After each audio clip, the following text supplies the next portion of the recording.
Con estadística. No sé si os acordáis, el mes pasado habíamos visto los básicos de estadística y algún análisis sencillo, y había comentado que en esta charla vamos a ver pues, otros análisis ya un poco más complejos. Y aparte vamos a hacer dos pequeños incisos sobre cosas que hay que tener en cuenta. Entonces, el otro día vimos un poco qué querían decir estos gráficos. Esto, si os recordáis, era la forma de representar una variable continua, en este caso, la variable continua cómo se distribuye en dos grupos distintos. Esto es la función de densidad y estos son gráficos que vamos a ver ahora qué quieren decir. Como habíamos comentado, nosotros partimos de una población de interés que tiene unas características que nos interesa estudiar. Esas características nosotros no las conocemos ni las podemos observar. Entonces lo que hacemos es obtener una muestra, de esa muestra vemos cómo se distribuyen nuestros datos los datos que nos interesan en esa muestra y inferimos cómo es el modelo que hay en la población general. Entonces, como veis, estamos hablando de obtener datos de una muestra. Datos en este ámbito, usualmente datos de pacientes. Entonces, bueno, este es el flujo, esto es lo que se llama el método científico, que es el flujo que hay que seguir cuando se va a realizar una investigación. Tenemos aquí unos pasos que yo suelo llamar de diseño, búsqueda bibliográfica, formular nuestra hipótesis, formular los objetivos, y una vez lo tenemos diseñado pasamos a la ejecución. En la ejecución es básicamente ponerlo en marcha y obtener datos. ¿Qué pasa en nuestro ámbito? Que estamos tratando con personas. Entonces, antes de ejecutar nuestra investigación, lo debe aprobar un comité de ética y tenemos que explicar de dónde obtenemos los datos y cómo. Y que entre dentro de la normativa legal que existe. Entonces, básicamente, hay hay muchas leyes que rigen la investigación, pero estas son las dos principales. Un reglamento europeo del 2016 y una ley española que se actualizó para ponerse en concordancia con el reglamento europeo. Es la Ley de Protección de Datos Personales y Garantía de los Derechos Digitales, Ley Orgánica 3/2018. Esta es la que rige cómo obtenemos y cómo tratamos los datos de pacientes en investigación. Entonces, lo que dice la ley es que el paciente debe dar su consentimiento para poder utilizar sus datos en investigación. Entonces, ¿qué quiere decir eso? No hace diferencia de tipo de estudio ni nada. Entonces, ¿qué tenemos? Estudios retrospectivos. En estudios retrospectivos a veces es muy difícil obtener el consentimiento del paciente, porque pueden ser datos de paciente que ya no vienen por el centro, que se han trasladado y no les podemos pedir el consentimiento. Entonces aquí surge un pequeño problema. Y surge la idea de lo que llaman bases asistenciales.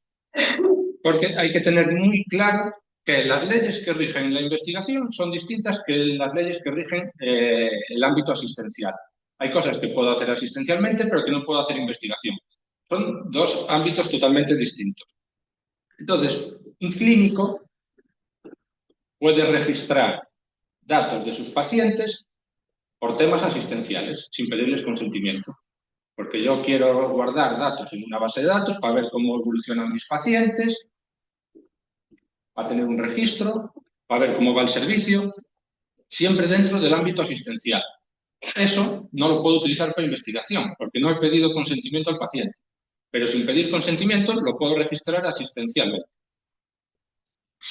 Entonces, han creado unos registros de bases asistenciales que tiene que custodiar cada centro, donde están resguardadas estas bases asistenciales. Estas bases asistenciales, aunque tengo derecho a tenerlas, a crearlas, no pueden estar por ahí, por cualquier lado. No las puedo tener en mi pendrive, no las puedo tener en mi ordenador personal.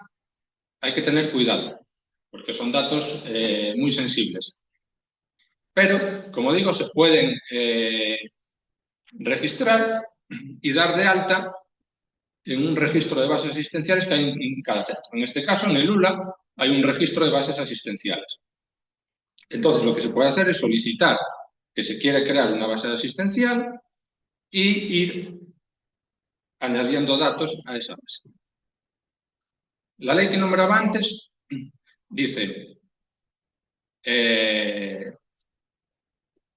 que se considera lícito el uso de datos personales pseudonimizados con fines de investigación en salud y en particular biomédica. El uso de datos personales pseudonimizados con fines de investigación en salud pública y biomédica requerirá una separación técnica y funcional entre el equipo investigador y quienes realicen la pseudonimización y conserven la información que posibilite la reidentificación.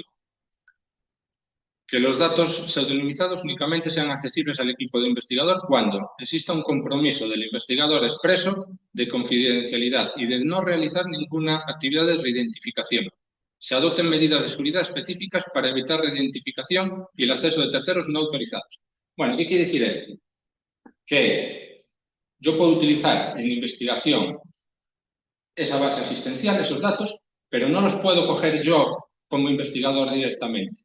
Debe haber una persona encargada que no pertenece al equipo investigador, que es al que se dice, de esta base asistencial necesito estas variables y estos datos y de tantos pacientes.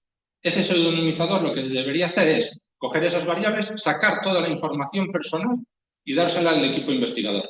El equipo investigador no sabría qué pacientes pertenecen a esos datos, pero tendría los datos necesarios para hacer la investigación. Ese es el flujo. Entonces, ¿cómo se debe utilizar una base asistencial para investigación? Lo primero, dar de alta en el registro de bases asistenciales de Lula, dar de alta la base que me interesa. Una vez esté dada de alta, puedo pedir al comité de ética que voy a hacer un estudio de investigación, explicar qué se quiere hacer y que los datos se van a extraer de una base asistencial. Una vez aprobado el estudio, hay que solicitar al registro de la base que quiero extraer datos para hacer investigación. Entonces, debe haber un pseudonimizador identificado que lo que va a hacer es sacar esos datos necesarios, extraer la información personal y pasársela a los investigadores, a nosotros. Y como digo, este pseudonimizador debe ser alguien externo al equipo investigador. Esto incluso el año pasado, se dejaba un poco margen a que el investigador dijese quién va a ser el pseudonimizador. Ahora en el ULA se ha llegado a un acuerdo de que este proceso ya está automatizado y hay una persona encargada como pseudonimizador en todos los estudios. Vale. Hay que tener claro dos cosas que muchas veces mucha gente se confunde sobre qué es tener una base asistencial dada de alta. Una base asistencial dada de alta no tiene nada que ver con investigación. Solo es que yo quiero resguardar datos de pacientes por interés asistencial. Entonces, tener aprobada una base asistencial no quiere decir que no necesite pasar al comité de ética. Hay gente que piensa, vale, ya el gerente las autoriza el gerente me ha autorizado la base asistencial, ya puedo hacer investigación. No, la investigación la tiene que aprobar un comité de ética. Tener una base asistencial, aprobada una base asistencial, no quiere decir que tenga derecho a entrar en las historias clínicas de los pacientes y registrar datos para investigación, sin su consentimiento. No, no quiere decir, ya me han aprobado la base asistencial, voy a entrar en las historias clínicas de los pacientes a recoger datos para hacer yo mi investigación. No. Una base asistencial quiere decir que yo estoy registrando datos asistencialmente y que los guardo en una base de datos que está resguardada por el centro. No quiere decir que como la tengo aprobada, ahora la voy a generar a partir de entrar en historias clínicas. Después la gente me pregunta, ¿y cómo la genero? En principio, si son datos pasados, deberían estar ya existentes a base. Pero no puedo entrar en esas historias. En principio y en final, no. Bueno, yo al final siempre digo, no quiero saber de dónde salen esos datos. Yo os explico cuál es el procedimiento, os ayudo a darla de alta, yo soy la persona encargada en Luna de gestionar que se den de alta y yo no me meto de dónde salen los datos, yo no quiero saber, no me lo contéis. Vale, entonces como decíamos, extraemos nuestros datos, ya sea de forma prospectiva pidiendo consentimiento, ya sea el uso de una base asistencial, obtengo mi muestra, la analizo, veo cómo se distribuyen los datos, las variables en esa muestra y infiero qué modelo hay en la población general. Obtengo mi muestra. ¿Qué tamaño? Pues es algo importantísimo, saber qué tamaño muestral tengo que utilizar. ¿Cómo lo calculo? Hace falta tener tres datos. Un objetivo medible. Yo quiero calcular una prevalencia de una enfermedad, un porcentaje de ocurrencia, calcular una media en la población de una variable continua, comparar dos medias, comparar dos porcentajes. Bueno, es eso, tener un objetivo medible. Hace falta una estimación de por dónde se moverá el resultado de ese objetivo. Aquí la gente me pregunta, pero si yo hago la investigación para saber eso, ¿cómo que lo tengo que saber al principio? No tenemos que saber el resultado exacto, pero tenemos que saber un poco por dónde se mueve. Vamos a ver ahora qué quiere decir esto. Y luego hace falta qué precisión estadística quiero tener. Cuanta más precisión vaya a querer, más tamaño voy a necesitar. Si quiero un poquito menos de precisión, pues menos tamaño. Hasta un punto asumible. No puedo bajar tanto la precisión para que me baje el tamaño muestral y no tenga ninguna validez el resultado. Entonces, vamos a poner un ejemplo de por qué es importante tener una estimación de por dónde se me va el resultado. Bueno, imaginemos un estudio que queremos determinar una prevalencia de una enfermedad en una población y tenemos una muestra de 100 pacientes. Si la prevalencia está en torno al 50%, ¿cuántos pacientes van a tener la enfermedad? Si tengo 100 pacientes y es el 50%, pues lo esperable es que esté en torno al 50%, que 50 pacientes la tengan y 50 no. Si tengo mala suerte y realmente es 50, pero yo en mi muestra son 45, imaginaros, pues yo diría que la prevalencia es un 45%, pero entre un 45 y un 50, pues tampoco es un error demasiado grande, es asumible. Pero imaginaros que la prevalencia real está en torno al 1%. Si tengo 100 pacientes, ¿cuántos van a tener la enfermedad? Previsiblemente. Uno. Un paciente. Yo si recojo 100 y tengo mala suerte, igual no la tiene ninguno, porque tal como la tiene uno, puede ser que de los 100 que elijan no la tenga ninguno. Entonces, ¿qué concluyo? Que no existe esa enfermedad en mi población. O si tengo muy mala suerte y se da el caso de que recojo 5 de 100 que la tienen, ¿qué digo? Que la prevalencia es el 5%. El 5% es 5 veces más que el 1%. La estimación que estoy haciendo es malísima. ¿Por qué? Porque estoy cogiendo solo 100 pacientes para estimar un 1%. En este tipo de estudios necesitaría muchísimo más tamaño muestral, igual 1000, 2000. Si recojo 2000 y la prevalencia es un 1%, lo esperable, más o menos, es que 20 tengan la enfermedad. Si en vez de 20 son 18, pues diré que es un 0,9. Bueno, un 0,9, un 1, pues es un error asumible. Entonces, ¿veis el sentido de que tenga que saber por dónde se mueve? Porque para este estudio primero, pues igual con 100 pacientes me va bien, con este segundo necesitaría muchísimo más. Vale, aquí vamos a comentar una cosa que a mí me sorprende muchísimo, que lo vea. Es muchas veces se dice, ¿qué ocurre si yo no tengo capacidad de saber por dónde se mueve el resultado? En muchísimos manuales, en internet, incluso se lo he visto comentar a gente, se dice, pues si quieres estimar una prevalencia o calcular un porcentaje y no sabes por dónde se mueve, utiliza el 50%, porque es el que da el mayor tamaño muestral y así te cubres todas las opciones. ¿Qué acabamos de comentar justo antes? Teníamos este ejemplo. Decíamos que si quiero estimar un 50%, necesito poco tamaño muestral. Si quiero calcular un 1, necesitaría muchísimo más. Esto va en contra de esto que comento que se lee en muchos sitios. ¿Por qué se lee en muchos sitios? Imaginaros que yo, bueno, esto es una simplificación que hice yo, ¿no? Quiero estimar un 50%, esto, que es un valor aquí, y quiero un error de precisión del 10%. No es exactamente esto, pero bueno, para entendernos. Quiere decir que si voy a estimar un 50% y acepto un error del 10%, que el valor real estará entre el 40 y el 60%. A mí me parece algo asumible, un error asumible.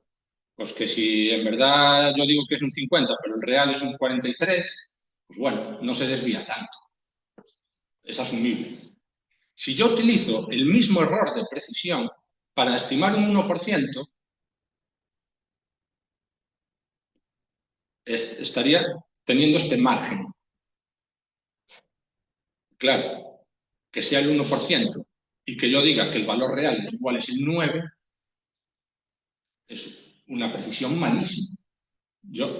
Ese estudio va a salir, no es una precisión nada fiable.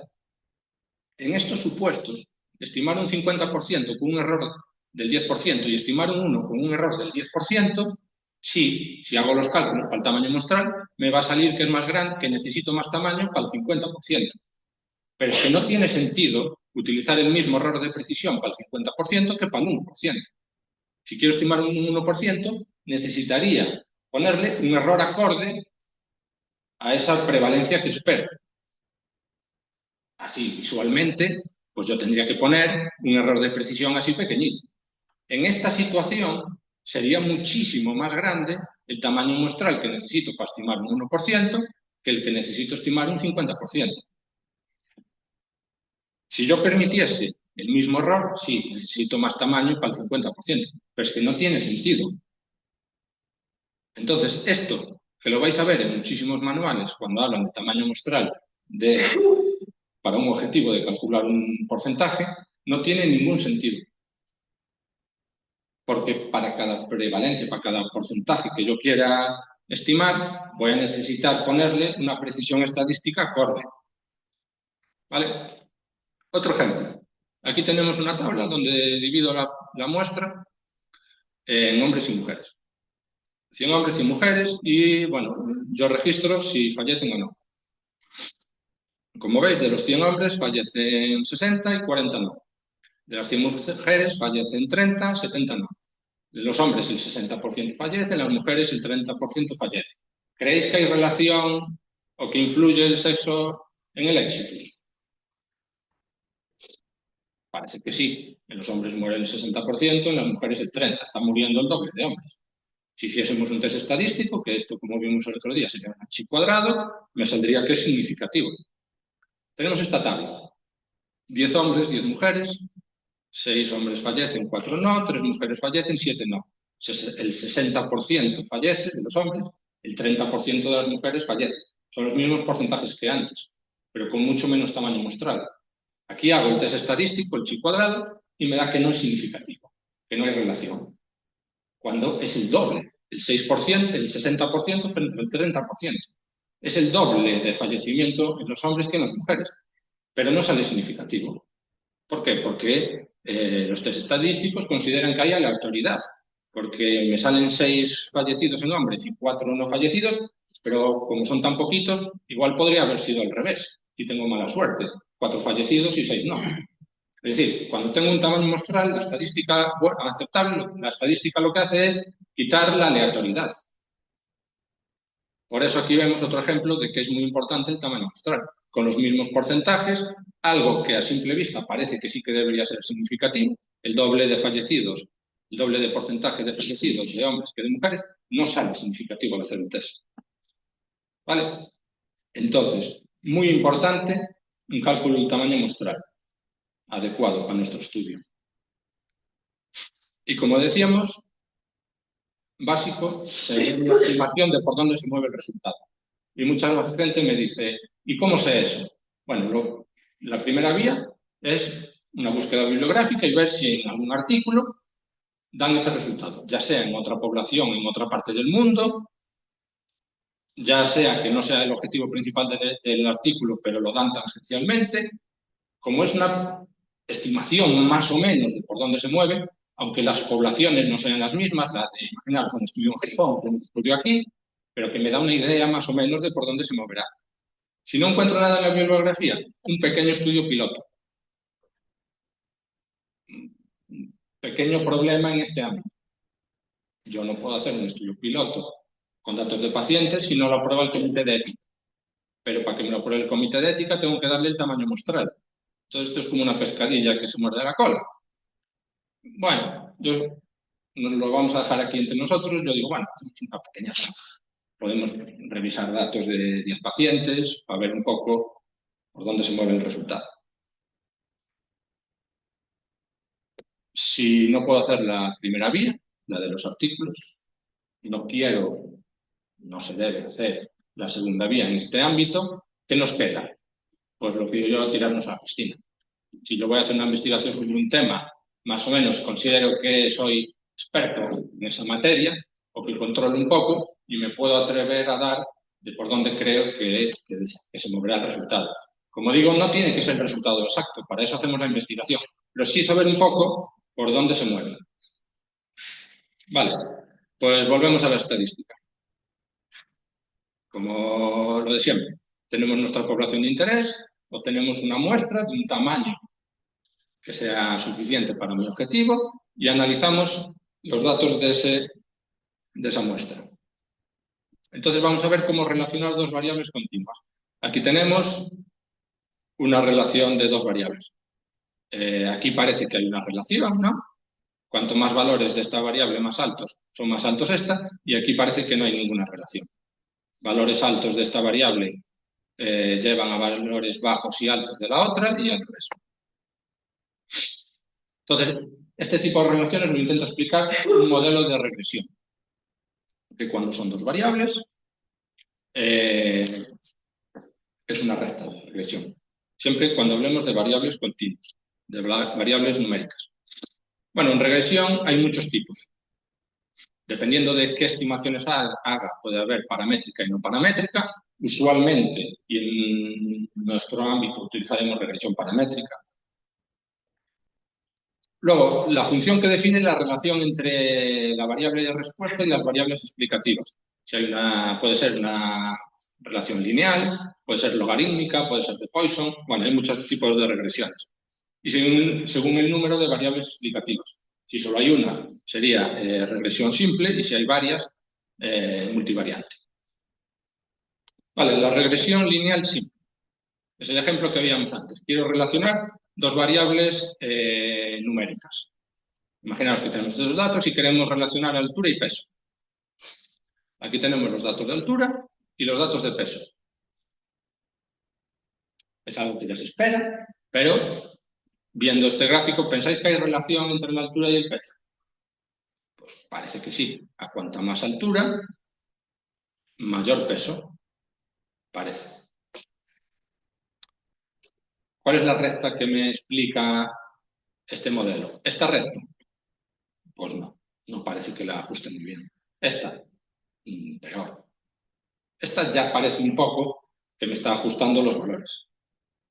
Y esta parece que sí, que es la que mejor ajusta cuál es la tendencia de los datos. Vale, esto que estamos viendo de cómo se ajusta, esto es una recta. La expresión de una recta es esto. Los valores de i, los valores de esta variable, es beta sub 0. Beta sub 0 es la altura donde empieza la recta, y beta sub 1 por x. Esto quiere decir que beta sub 1 es la pendiente. Una recta me la define un punto inicial, el beta sub 0, que es la altura, y qué pendiente tiene. Y como es una recta, la tiro hacia arriba, o hacia la dirección que sea, hacia la pendiente que sea. Entonces, beta sub 0 más beta sub 1 por x son los puntos de la línea roja, pero mis puntos reales son estos negros. Entonces, si yo tengo los puntos en la línea roja, ¿qué me falta para ir al punto negro? Un error, un pequeño error. Mi recta, que es esto, me la marca, y mis puntos reales, pues un pequeño error desde la recta. Entonces, ¿veis? Estos son los errores. El punto sobre la recta de regresión sería este, más este pequeño error para llegar a mi punto. Vale. ¿Cómo calculo la recta de regresión? Pues es la resta que hace que la suma de todas estas barritas, de todos estos errores, sea mínima. Imaginaros que yo pudiese dibujar aquí infinitas rectas y calculo la distancia de los puntos a la resta, a cada resta, y veo cuál es la que tiene la menor distancia. Pues esa es la recta de regresión. Y esto de imaginarme las infinitas restas y calcular y decirme cuál es la mejor, eso ya está automatizado en los programas estadísticos, claro. Entonces, ver si hay relación entre una variable y otra numéricas es calcular la recta de regresión. Si hay algún tipo de relación, la recta tendrá pendiente. Poca, mucha, eso ya. Pero si hay algún tipo de relación, es que tiene un poco de pendiente. Si no tuviese pendiente, como este caso, no habría relación entre las variables. Vale, eso es regresión simple. Una variable frente a otra. Multivariante, pues que hay varias variables explicativas. Tampoco vamos a perder más tiempo en eso. Es que hay varias explicativas. Luego hay un modelo muy característico, que es el análisis de la varianza, la ANOVA. En la ANOVA hablamos el otro día, que era, porque ANOVA es un modelo de regresión, pero simplificando, también es un análisis bivariante entre dos variables. Entonces, imaginaros que queremos analizar los valores de una analítica y contrastarlo frente a una variable fumador, que tiene tres valores: no fumador, exfumador y fumador actual. Y se distribuye así: los datos en la analítica de los que no son fumadores, que es el valor 0, de los que son exfumadores, los valores que tienen esos pacientes de la analítica, y los que tienen estos son exfumadores y los fumadores actuales. Entonces, la recta de regresión sería algo de este tipo, y veríamos que ¿veis? Tiene tendencia la curva, tiene pendiente. Entonces, que sí que hay significación, sí que hay diferencias entre los grupos. Esto es lo que vimos el otro día. Esto también se analiza con un análisis bivariante de lo que se llama un ANOVA. Es decir, tengo aquí los boxplot de cada grupo y lo que habíamos comentado el otro día, que parece que sí que hay diferencias. Si hacemos el test estadístico, evidentemente sale que sí que hay diferencia. Otro modelo, análisis de la covarianza. El análisis de la covarianza es cuando tengo una variable respuesta continua y las variables explicativas mezclo variables continuas y variables categóricas. Queremos analizar los valores de una analítica teniendo en cuenta el tiempo que han estado ingresados y el sexo. Bueno, estos son datos que yo me inventé así un poco, que igual no tienen mucho sentido. Y los tenemos así representados, los valores de analítica y el tiempo de ingreso. Y aparte, tenemos hombres y mujeres. Están ahí mezclados. Aquí he marcado en rojo las mujeres y en azul los hombres. Como veis, parece que están mezclados. Yo puedo calcular una recta de regresión conjunta y también una para hombres y para los datos de las mujeres. Como veis aquí, he dibujado en rojo la recta de las mujeres y en azul la de los hombres. Y en negro la general. Parece que van muy pegaditas todas. Entonces, parece que no tiene mucho sentido. Aquí he generado otros datos y veis que parece que el de las mujeres son un poquito más bajos. Calculo la recta de regresión para las mujeres y otra para los hombres y veis que hay una pequeña diferencia. Y por último, aquí tenéis otros datos generados y veis que incluso calculo la recta de regresión para cada uno de los grupos y parece que van cada uno por su lado. En el primer caso diríamos que no hay influencia del sexo, no parece que haya diferencias entre hombres y mujeres. En el segundo caso sí que hay diferencias, pero tienen la misma tendencia. Los valores de la analítica suben dependiendo del tiempo de ingreso y en el mismo orden. Y en el último caso tendríamos que sí que hay diferencias entre los sexos, tienen distinta tendencia. ¿Qué quiere decir esto? Que hay una interacción. Los valores de analítica evolucionan de forma distinta a lo largo del tiempo de los hombres y de las mujeres. Vale, otro tipo de regresión que se utiliza muchísimo en este ámbito, regresión logística. Regresión logística, antes estábamos viendo que la regresión lineal es cuando la variable respuesta es una variable continua. Regresión logística es cuando la variable respuesta toma dos valores, 0 y 1. Usualmente se utiliza para fallece o no fallece, está enfermo o no está enfermo, este tipo de datos. Como veis aquí, tenemos, imaginaros, éxitos, fallecen y no fallecen. 0 es que no fallecen y 1 que sí. Claro, solo toma esos dos valores en la variable i, nuestra variable respuesta. Entonces estarían todos agolpados aquí y agolpados aquí. Y aquí tenemos una variable explicativa que es pues, datos de la analítica. Si hacemos una recta regresión, ya esto, pero no tiene sentido. Solo toma dos valores, la variable respuesta. Entonces, para solucionar esto, se utiliza, no me voy a meter aquí en los modelos matemáticos ni nada, pero lo que se hace es una transformación mediante la función logaritmo, que tampoco tiene sentido esto, pero más o menos vendría a decir esto, que los datos se modelizan aquí y aquí arriba. Esto tiene, no sé cómo decirlo, algo casi curioso, que surge de la transformación logaritmo, que es la odds. La odds, bueno, aquí no se utiliza tanto, pero en América sí que es cuánta ventaja tiene un resultado frente a otro. Se utiliza mucho en apuestas. Entonces, lo vamos a ver un ejemplo. Imaginaos que tenemos dos grupos, menores de 45 y mayores de 45, y una variable respuesta que es no sufrir infarto cuando y igual a 0 y sufrir un infarto cuando y igual a 1. Como veis aquí, tenemos 52 menores de 45, 11 sufren infarto, 41 no lo sufren, 48 mayores de 45 años, 32 sufren infarto, 16 no lo sufren. Entonces, yo si quiero calcular la odds del grupo menores de 45, es cuánta ventaja tiene sufrir infarto frente a no sufrirlo. ¿Cuál es la probabilidad de sufrir infarto? Pues 11 entre el total, 11 entre 52. Entonces, la odds, la probabilidad de sufrir un infarto sería, en este grupo, sería 0,2. La probabilidad de no sufrirlo sería 41 entre 52.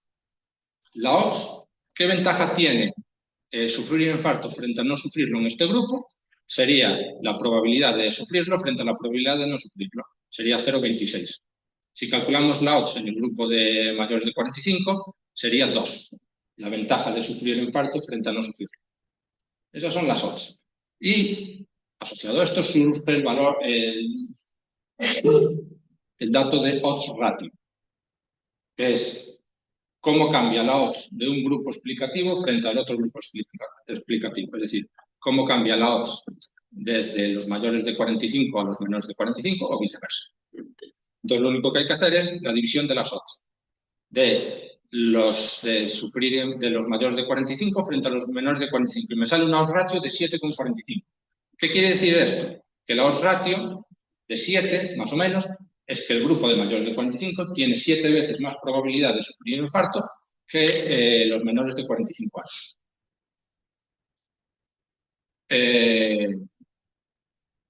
Entonces, ¿cómo interpreto la odds ratio? Un odds ratio de 1 quiere decir que no hay diferencias. Un odds ratio mayor de 1 quiere decir que hay un mayor riesgo en el grupo 2 que estoy estudiando. Es un factor de riesgo. Y si es un odds ratio menor de 1, es un factor de protector. Un factor protector. Hay menos probabilidad de sufrir el evento.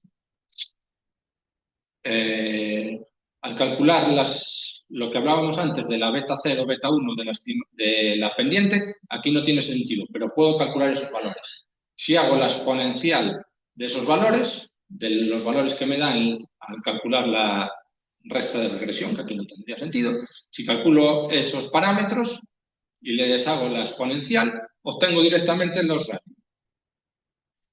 Por eso, matemáticamente, es un modelo que se ajusta muy bien. Vale, yo calculo los ratios y lo que me interesa ver es si es significativo o no. Yo puedo obtener unos ratios de 1,04, que es mayor que 1. Yo diría, vale, es un factor de riesgo. Pero como eso es un dato concreto, yo tengo que hacer un test estadístico para ver si realmente es significativo. ¿Qué quiere decir que sea significativo? Que el intervalo de confianza no contenga al 1. Si no contiene al 1, es significativo. Si lo contiene, no es significativo. Entonces, una forma muy elegante de presentar los resultados de una regresión logística es esto.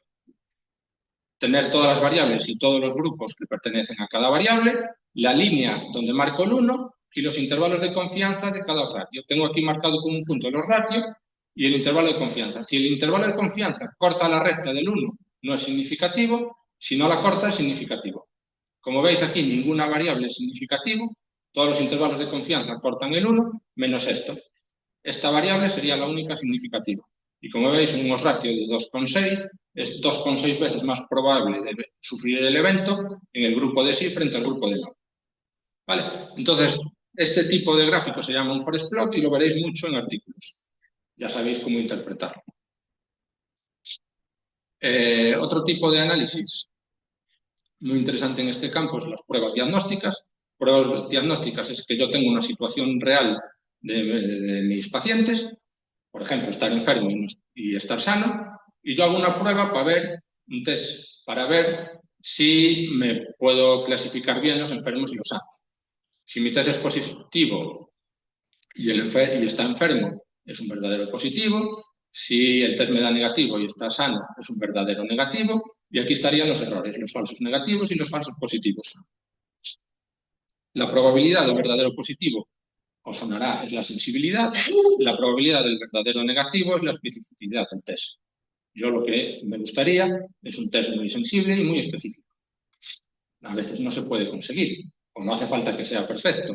Necesito unas medidas que me digan si el test es bueno o es malo. Hay muchísimas medidas. Y aquí pongo dos de las más importantes. El índice de validez, que es la probabilidad de especificidad, la probabilidad por la probabilidad del verdadero positivo más la probabilidad del verdadero negativo por la probabilidad de estar sano. Y el índice de Joule, que es sensibilidad más especificidad menos.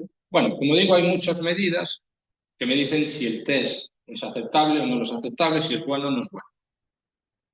Y luego hay una variante que es muy interesante. Mi test no es un test categórico, no es que me dé positivo y negativo, sino que me da un valor numérico. Y yo quiero ver que si esa variable numérica que me da el test se ajusta a clasificar bien a los pacientes. Entonces yo puedo considerar un punto de corte. Si los valores son mayores que ese punto de corte en el test, considero que son verdaderos positivos. Si es menor, considero que son positivos. Si es menor, considero que son negativos el test. Entonces puedo construir, igual que antes, la tabla de verdadero positivo, verdadero negativo y los errores. Y calcular la sensibilidad y la especificidad para ese punto de corte C que estoy considerando. Entonces, gráficamente es esto. Yo tengo unos valores en una variable continua de unos sanos y de unos enfermos. Aquí, como veis, parece que los sanos toman en esa variable continua valores un poquito más pequeños. Yo si corto por un valor C y digo, los que sean mayores que ese valor C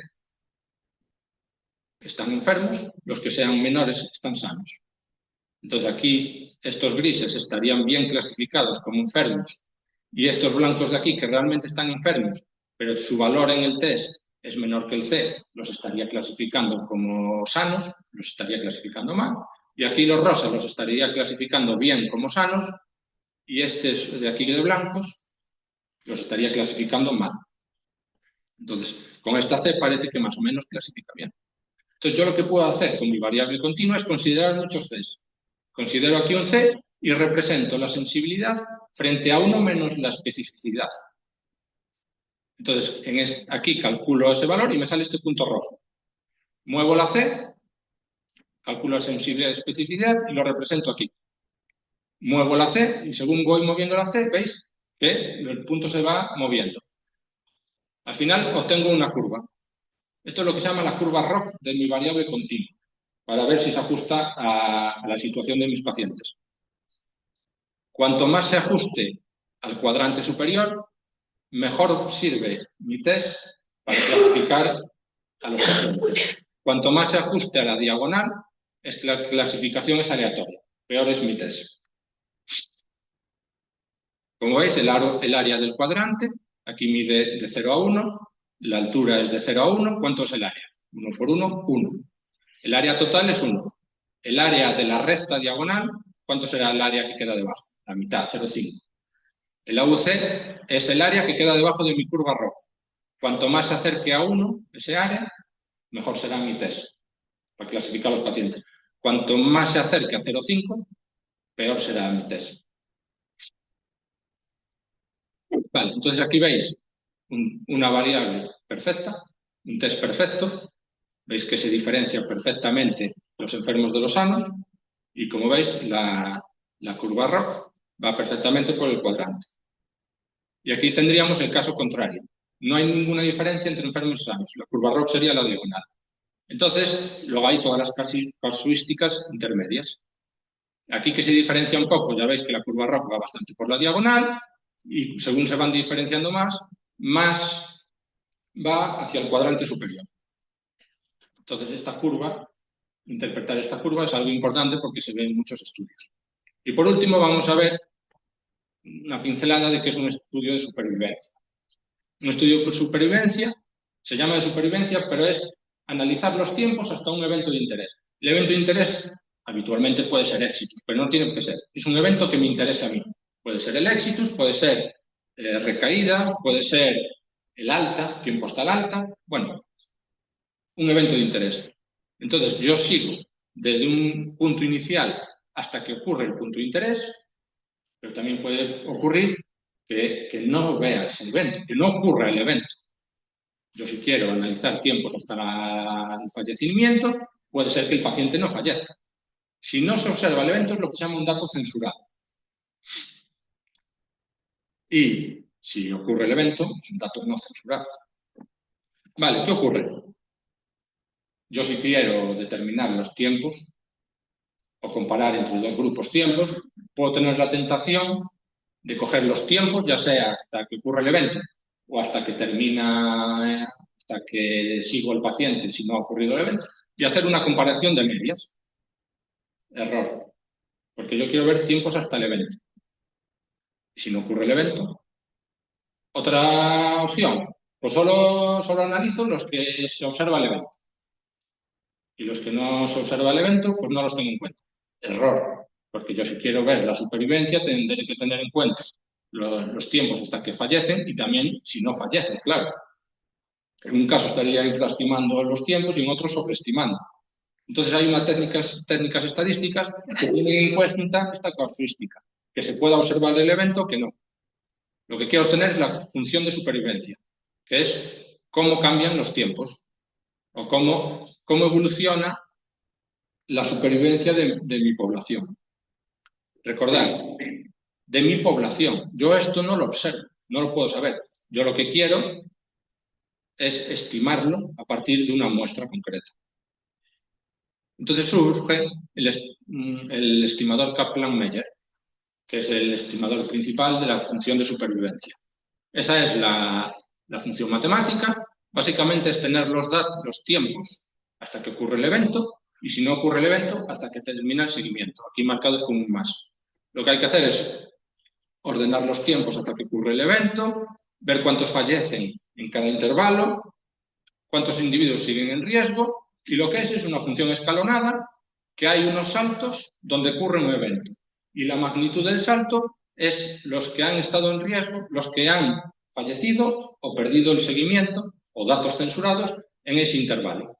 Entonces, como veis, es una función que va dando saltos y mediante esta función estimamos la función real, aquella que vimos. Entonces, esto es lo que hablábamos de nuestros datos, de nuestra muestra, estimando lo que ocurre realmente en la población. Entonces, podemos hacer las estimaciones Kaplan-Meier de los tiempos de supervivencia de algo que nos interese y representar las de un grupo y las de otro grupo. Imaginaros hombres frente a mujeres. Bueno, esto es un estudio, bueno, eran dos grupos cualquiera. Entonces podemos ver si hay distinta supervivencia entre los grupos. ¿Aquí qué os parece? ¿Que hay distinta supervivencia, sí o no? Pues parece que sí. Los grupos de los azules bajan muy rápido la supervivencia, fallecen muy pronto y de los rojos parece que no. Tienen más supervivencia a lo largo del tiempo. Entonces ya veis cómo interpretar este tipo de gráfico. Bueno, hemos acabado. Y lo que os dije el otro día. Como clínicos, yo entiendo que no se os pide hacer este tipo de análisis, o que no tenéis por qué saber hacerlos. Si lo sabéis hacer, pues mucho mejor, claro, tenéis más libertad. Pero si no, bueno, aquí hay unidades que os pueden ayudar, análisis estadístico, pues estoy yo aquí en Lula, para lo que hablábamos antes de las bases asistenciales, pues también. Pero sí que es muy importante que sepáis reconocerlo. Que si leéis un artículo y veis este tipo de gráficos, saber qué quiere decir. O que si queréis hacer un análisis y tenéis unos datos, saber qué tenéis que pedirle al estadístico que lo va a hacer, o comprender un poco. ¿Vale? Bueno, pues lo dejamos aquí.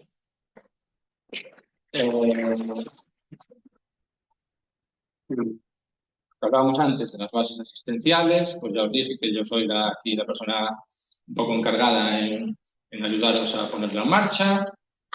Si vais a hacer un estudio de investigación, lo que hablamos del comité de ética, pues también os ayudo. Análisis estadístico, pues también. Entonces, bueno, para lo que necesitéis.